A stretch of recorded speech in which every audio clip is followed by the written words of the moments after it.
In this video, we will be drafting a pattern to make this torsion insertion here. Now this has 12 pairs, so it's a little bit of a step up from the ones we were doing before, and it doesn't actually have a single working pair. It will change depending on which direction you're going, and also the foot side will change each way. As you can see, the threads change regularly. This is the pattern I used for this particular insertion strip. This is 5mm diamond mesh graph paper. I will link to the source on the web below in my description. You can also use graph paper or grid paper.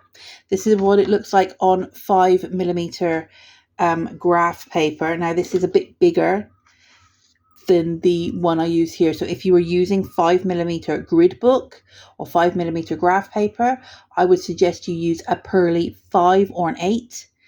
A 5 or a 3. This is an 8 that I've used here.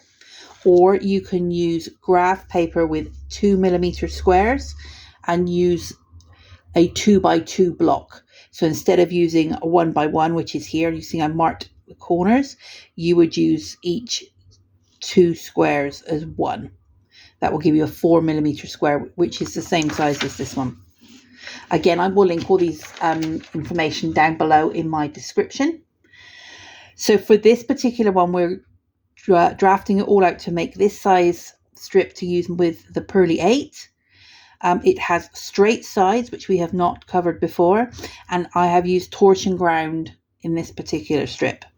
I have started on a slope or on a diagonal. It has a single pair of passives running down each side to keep the sides nice and straight, and I have finished on a point.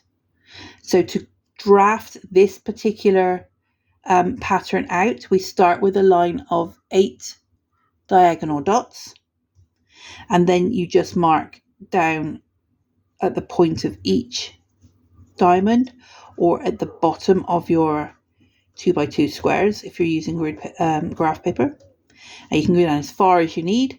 I think I did 21 dots down there. Do the same on this side. So you're just marking at the point of each diagonal or at the bottom of your squares.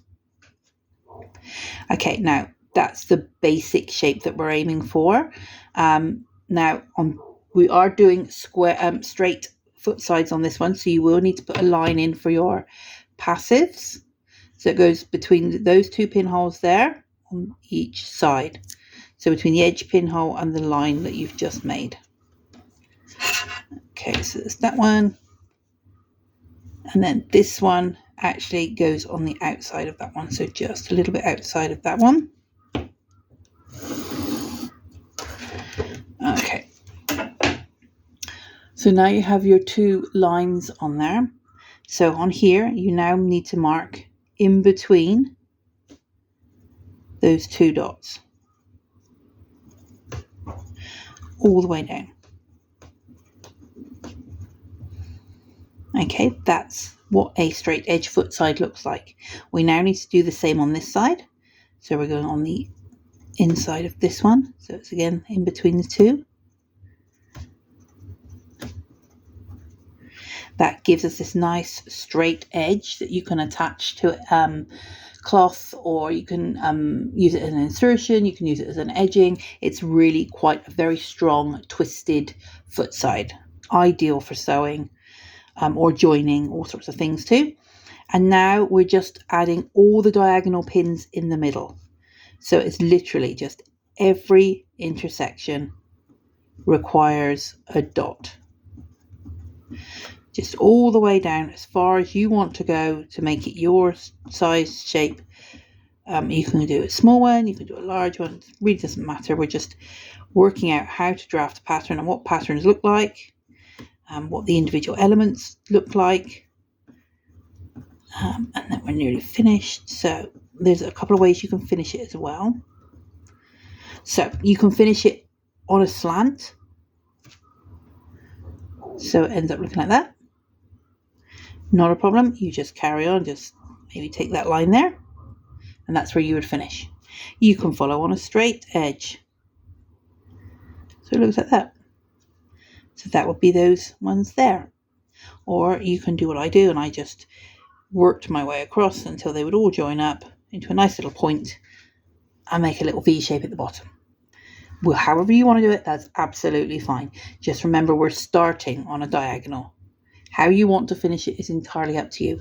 All I have done is I have tied reef knots and cut the thread.